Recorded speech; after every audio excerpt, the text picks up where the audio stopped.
Assalamualaikum warahmatullahi wabarakatuh. Perkenalkan, nama saya Reputar Sitinjak dengan NIM 1217072.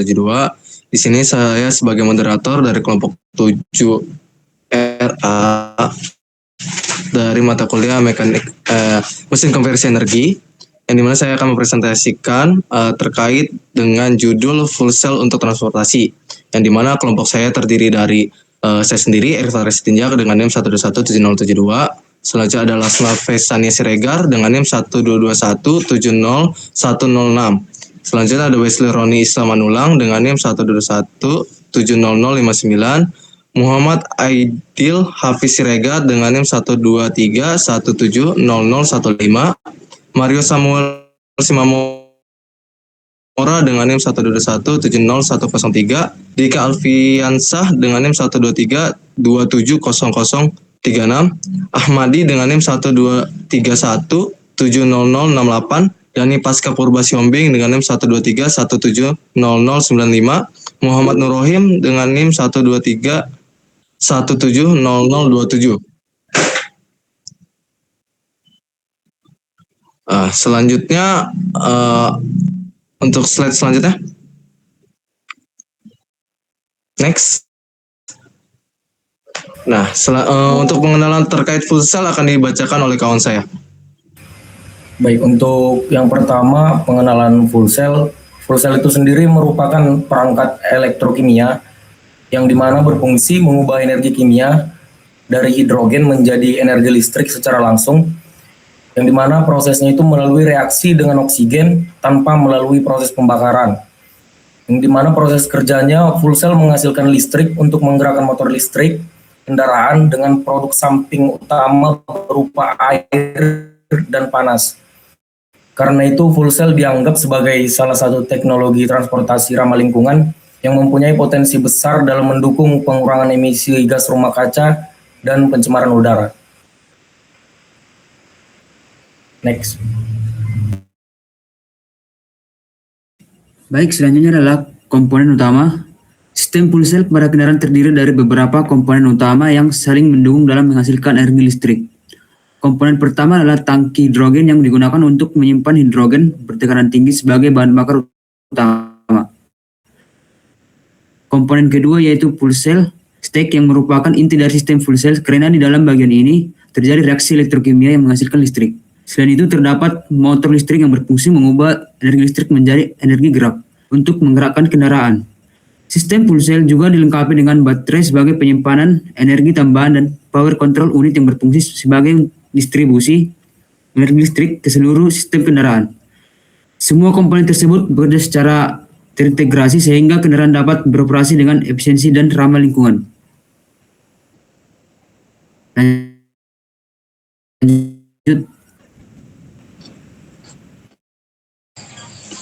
Baik, selanjutnya ada jenis fuel cell. Fuel cell memiliki beberapa jenis berdasarkan jenis elektrolit dan suhu operasinya. Salah satu jenis yang paling umum digunakan pada kendaraan adalah proton exchanger membran fuel cell atau biasa disebut PEMFC. Jenis ini memiliki suhu operasi rendah, memberi sekitar 60-80 derajat Celcius, sehingga cocok digunakan pada kendaraan karena mampu memberikan respon cepat dan efisien yang baik. Selain PMFC, terdapat juga solid oxide fuel cell atau biasa disebut FOFC yang bekerja pada suhu tinggi dan biasanya digunakan untuk pembangkit listrik skala besar.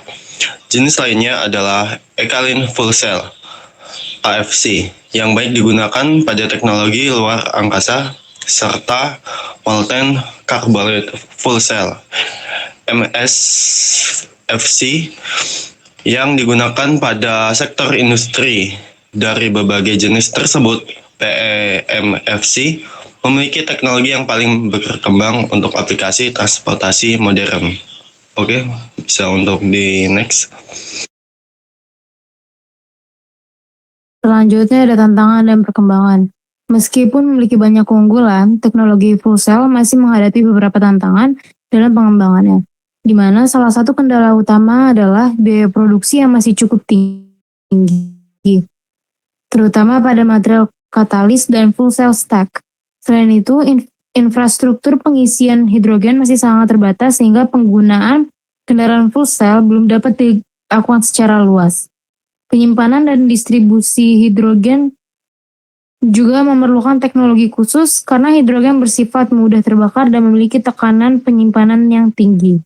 Tantangan lainnya adalah proses produksi hidrogen yang masih banyak menggunakan bahan bakar fosil sehingga belum sepenuhnya ramah lingkungan.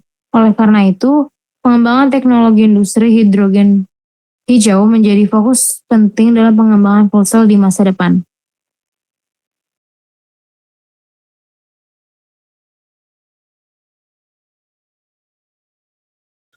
Ya, berikut adalah beberapa review jurnal yang telah kami lakukan, yang di mana akan dibacakan oleh kawan saya. Jurnal yang pertama itu dengan judul An Energy Management Scheme for Fuel Cell Hybrid Efficient Coyote Optimization Algorithm. Nah, referensinya itu dari Kyokhoan tahun 2022. Fokusnya di EMS baru memakai Coyote Optimization Algorithm untuk mengurangi konsumsi H2 dan degradasi fuel cell. Hasilnya itu COA lebih efektif dibandingkan PI, VDSM, HMS, EEMS dalam menghemat H2. Sistem ini cocok untuk mobil listrik, intercity, pesawat dengan beban fluktuatif. Kelebihannya algoritma praktis, simple, parameter kontrol sedikit. Kekurangannya masih menggunakan simulasi MATLAB atau Simulink, belum uji nyata. Potensi pengembangannya validasi eksperimental dan optimasi real time algoritma Coyote Optimization untuk energi management system hybrid fuel cell. Nah, untuk jurnal kedua itu judulnya Analysis of Fuel Cell Electric Vehicle Performance Under Standard Trick.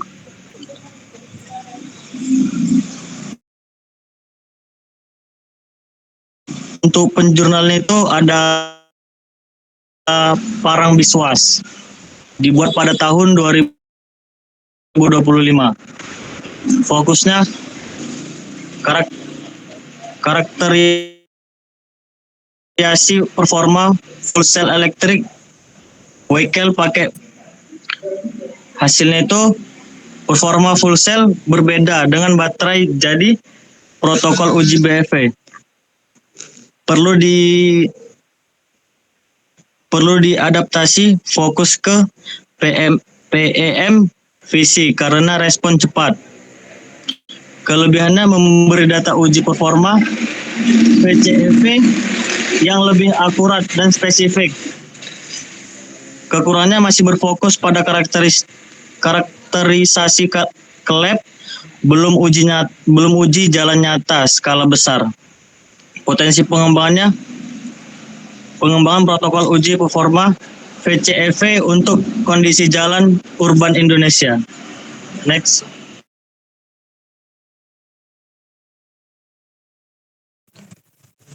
Jurnal selanjutnya itu dengan judul Improving Sustainability in Urban and Road Transportation Dual Battery Block and Fuel Cell Hybrid Power System. Nah, di mana penulisnya itu adalah Carlos Armenta pada tahun 2024.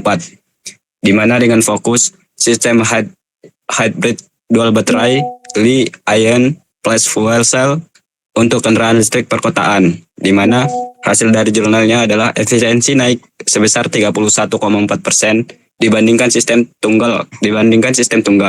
Nah, fuel cell kerja dikondisikan dengan beban menengah baterai hybrid untuk akselerasi, di mana Kelebihannya adalah setiap sumber energi kerja optimal, bobot dan ukuran sistem bisa dikecilkan, dan juga jarak tempuhnya akan naik.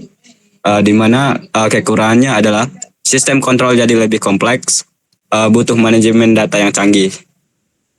Selanjutnya ada potensi pengembangan, di mana potensi pengembangannya adalah analisis biaya siklus hidup sistem hybrid fuel cell baterai untuk transportasi perkotaan. Bisa di next.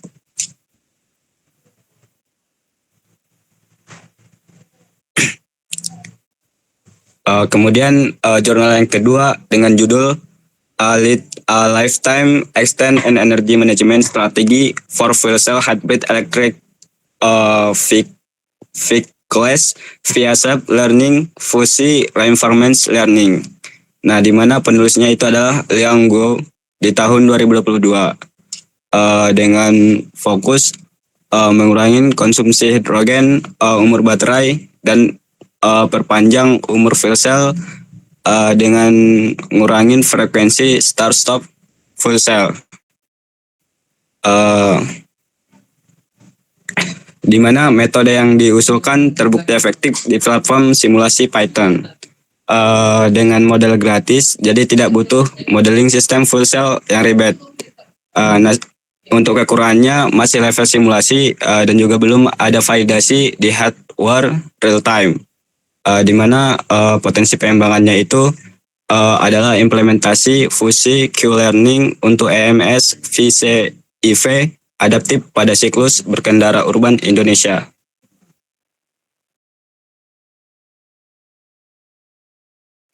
Ya, selanjutnya ada dengan judul Challenge and Solution of Hydrogen Fuel Cell in Transportation System, a Review and Progress.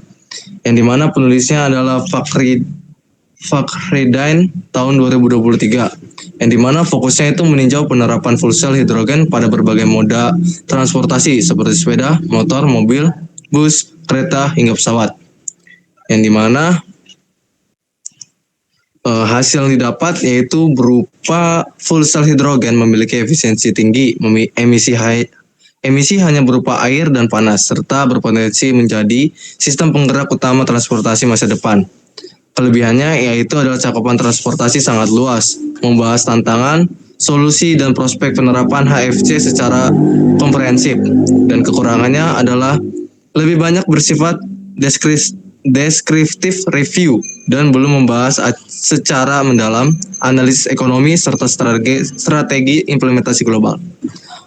Yaitu untuk pengembangannya adalah pengembangan teknologi penyimpanan hidrogen, peningkatan infrastruktur, pengisian bahan bakar, serta integrasi dengan kendaraan hibrida dan transportasi alat berat. Selanjutnya ada review jurnal dengan judul Hydrogen Fuel Cell Electric Vehicle for Substantial Mobility, a State of the Art Review, yang dimana penulisnya yaitu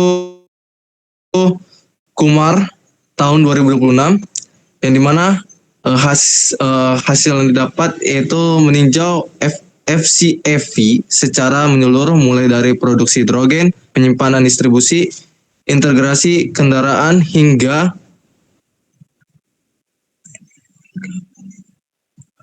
selanjutnya yaitu adalah fokusnya itu menunjukkan bahwa FEC berpotensi menjadi komponen penting sistem transportasi berkelanjutan. Kelebihannya adalah pendekatan sistematik dan sangat lengkap, membahas teknologi terkini seperti AI based energy management. Kekurangannya itu karena cakupannya yang sangat luas, pembahasan aplikasi spesifik pada jenis kendaraan tertentu. Untuk pengembangannya yaitu pengembangan green hydrogen, penyimpanan hidrogen berbasis metal hybrid MOV, fuel cell generasi baru. Next. Selanjutnya ada jurnal berjudul aplikasi sistem fuel cell sebagai energi ramah lingkungan di sektor transportasi dan pembangkit. Di mana referensinya dari Ahmad Hasan tahun 2017. Di mana berfokus pada penggunaan fuel cell sebagai energi ramah lingkungan untuk pembangkit listrik dan transportasi. Dan hasilnya efisiensi tinggi tanpa emisi dan cocok untuk listrik serta kendaraan berbasis hidrogen. Kelebihannya ramah lingkungan, efisien, tidak bising, dan fleksibel. Dan kekurangannya memerlukan biaya mahal, serta terkendala pada teknologi dan penyimpanan hidrogennya. Kemudian ada proses pengembangannya, bisa dikembangkan di Indonesia, terutama energi terbarukan dan di daerah terpencil. Kemudian ada jurnal selanjutnya berjudul Kajian Penerapan Sistem Fuel Cell sebagai Sumber Energi Alternatif Ramah Lingkungan pada Kendaraan Bermotor, di mana referensinya bereferensi dari Erwin tahun 2022. Fokusnya terdapat pada kajian penerapan sistem fuel cell sebagai sumber energi alternatif ramah lingkungan pada kendaraan bermotor untuk menggantikan bahan bakar fosil. Dan hasilnya, fuel cell mampu mengubah energi kimia hidrogen menjadi listrik secara kontinu. Dan penelitian membahas proses pengolahan hidrogen, reforming, metanol, sistem thermal, dan drivetrain pada kendaraan fuel cell. Kemudian ada kelebihannya yaitu ramah lingkungan, kemudian emisi rendah, tidak bising, efisiensi tinggi, kendaraan lebih terasa ringan, jarak tempuh lebih jauh dibanding baterai konvensional, serta pengisian energi menjadi lebih cepat. Dan kekurangannya terdapat pada penyimpanan hidrogen sulit karena tekanan yang tinggi, biaya teknologi dan perawatan masih mahal, material fuel cell sensitif terhadap panas, serta infrastruktur hidrogen masih terbatas. Dan proses pengembangannya dapat dikembangkan pada mobil bus,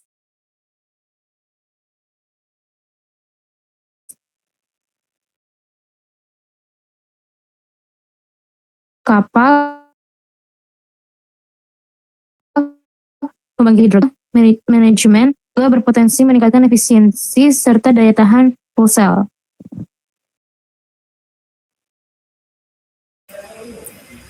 Untuk jurnal yang selanjutnya yang berjudul CFD Modeling of Non-Isothermal Proton Exchange Membrane Fuel Cell atau PMFC Rule of Bevel, yang dimana untuk penulisnya itu yaitu Ashraf Ali Basr dan Naven Ganta pada tahun 2023. Untuk fokus dari jurnal ini merupakan analisis CFD pada PMFC non-isothermal dengan penambahan bevel pada saluran aliran gas.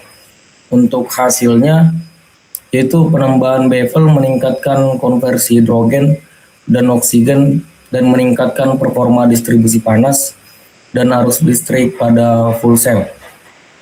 Untuk kelebihannya yaitu memberikan pemahaman mengenai pengaruh desain flow channel terhadap efisiensi PMFC. Untuk kekurangannya, simulasi berbasis CFD dan belum sepenuhnya diuji dalam kondisi operasional kendaraan. Untuk potensi pengembangannya, pengembangan desain flow channel berbasis AI dan optimasi manufaktur PEMFC skala industri. Untuk jurnal yang selanjutnya yaitu Fundamental Modeling of PMF Fuel Cell Integrated System Experimental Validation and Multi-Objective Optimization. Untuk penulisnya itu yaitu Pradip Sukriv, Nande, dan Amia Jana pada tahun 2022.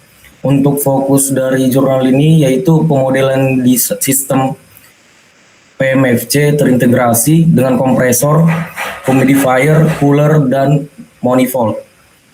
Untuk hasilnya yaitu sistem PMFC mampu meningkatkan efisiensi energi dan mengurangi biaya operasional melalui optimasi multi-objektif. Untuk kelebihannya yaitu model sangat lengkap karena mempertimbangkan perilaku termal, aliran fluida, dan reaksi elektrokimia. Untuk kekurangannya yaitu sistemnya cukup kompleks dan membutuhkan validasi eksperimental skala besar. Dan potensi pengembangannya itu integrasi PMFC dengan kendaraan listrik hidrogen dan smart energy system. Next.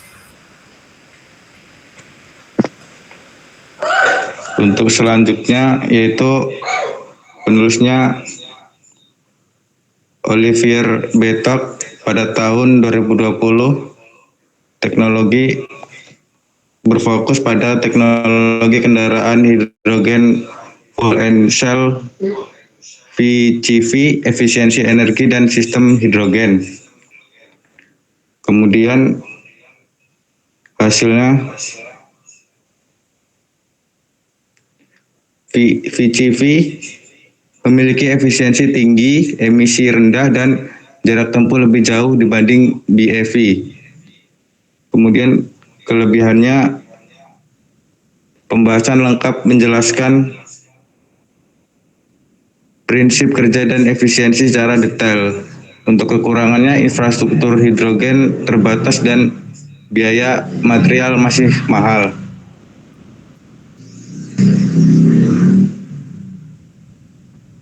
Kemudian untuk potensi pengembangan, berpotensi dikembangkan untuk kendaraan jarak jauh dan transportasi ramah lingkungan.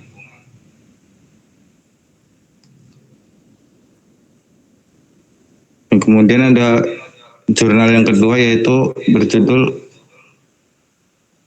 Hydrogen Fuel and Cell Road Cyclist yang ditulis oleh Yusuf pada tahun 2021 yang berfokus untuk kerja elektrolyzer tipe drizzle terhadap variasi konsentrasi elektrolit dan arus listrik pada mesin PEM full clis skala kecil untuk pembangkit listrik.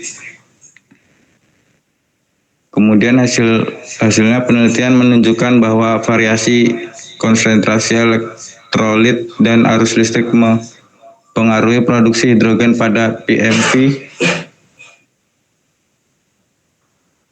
full cell. Sistem drizzle electrolyzer mampu menghasilkan hidrogen yang dapat digunakan sebagai sumber energi alternatif. Kemudian kelebihannya, teknologi relatif sederhana, produktivitas hidrogen dapat dilakukan secara mandiri, cocok untuk skala kecil dan penelitian kendaraan. Untuk kekurangannya, efisiensi produksi hidrogen masih terbatas, membutuhkan suplai listrik tambahan, stabilitas produksi gas belum optimal. Untuk potensi pengembangannya, pengembangan H2 generator lokal, biaya rendah, cocok untuk riset kendaraan hidrogen skala kampus dan industri kecil, berpotensi digunakan pada sepeda motor hybrid hidrogen. Next.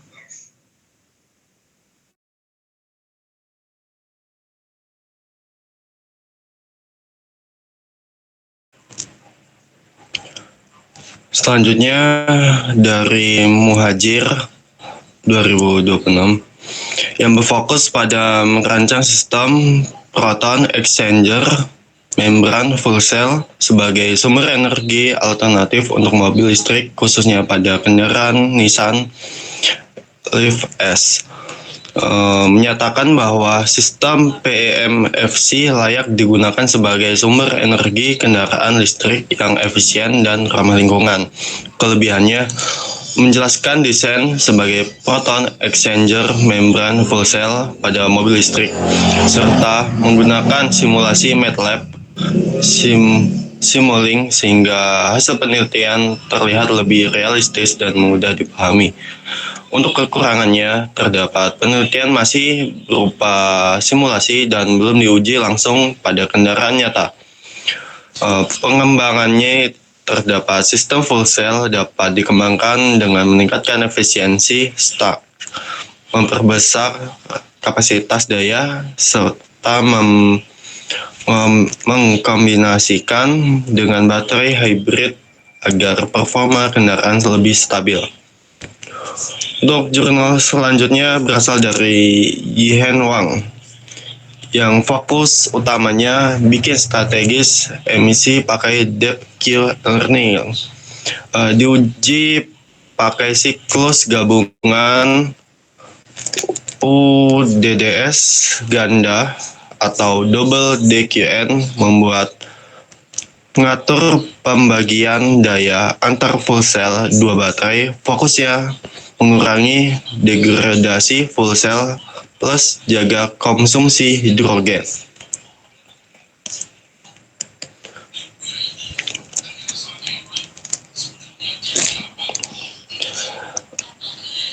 Diuji pakai siklus gabungan UDS dan WLTC NIDC strategis berhasil menurunkan degradasi tegangan fuel cell sampai 50%, konsumsi hidrogen tetap hemat, dan SOC baterai awal sampai akhir tetap konsisten.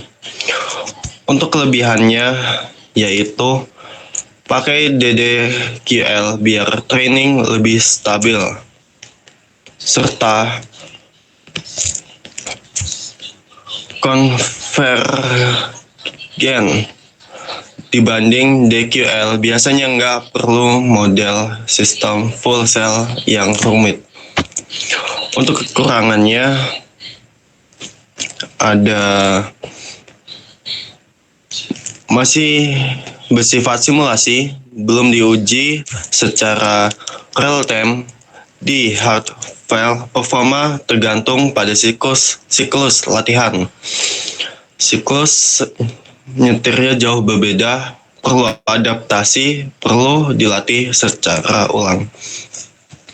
Untuk pengembangan yang dapat dikembangkan pada jurnal ini yaitu penerapan double depth Q-learning untuk IMS FCEV dengan pertimbangan degradasi fuel cell di kondisi lalu lintas di Indonesia.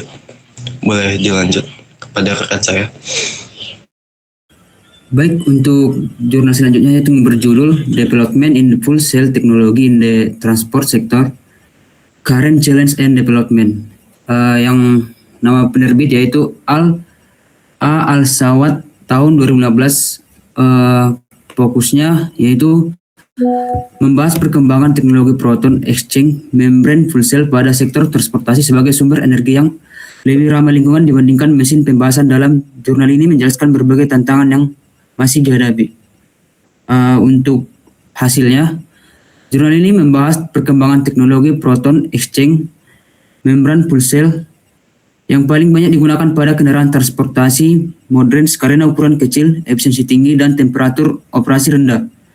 Untuk kelebihannya, startup lebih cepat dibanding jenis fuel cell lain, ukuran lebih kompak dan ringan, cocok untuk kendaraan ringan dan kendaraan penumpang, emisi gas buang hampir nol.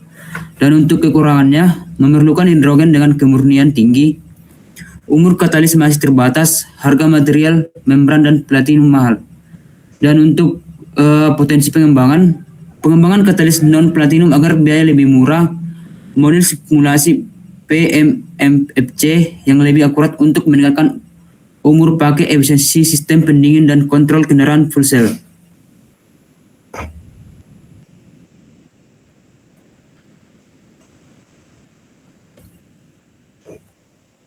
Baik, untuk selanjutnya. Baik, selanjutnya itu kesimpulan. Kesimpulan pada materi pada ini, fuel cell merupakan sebuah teknologi energi alternatif yang sangat berpotensial untuk digunakan pada sektor transportasi karena mampu menghasilkan energi listrik dengan emisi yang sangat rendah. Pada teknologi ini, dia bekerja melalui proses elektrokimia antara hidrogen dan juga oksigen sehingga menghasilkan listrik dengan produk samping berupa air. Fuel cell memiliki beberapa komponen utama seperti tangki hidrogen, fuel cell stack, motor listrik, baterai, dan sistem pengontrol daya. Dari berbagai jenis fuel cell, PMFC merupakan jenis yang paling banyak digunakan pada kendaraan karena memiliki efisiensi tinggi dan suhu operasi rendah. Walaupun masih menghadapi tantangan dalam biaya, infrastruktur, dan produksi hidrogen, perkembangan teknologi fuel cell terus meningkat di berbagai negara. Dengan dukungan penelitian dan pengembangan yang berkelanjutan, fuel cell berpotensi menjadi solusi transportasi ramah lingkungan di masa depan. Oke, next. Ya, sekian dari kelompok kami. Jika ada salah kata mohon maaf. Saya akhiri. Assalamualaikum warahmatullahi wabarakatuh. Waalaikumsalam warahmatullahi Waalaikumsalam warahmatullahi wabarakatuh.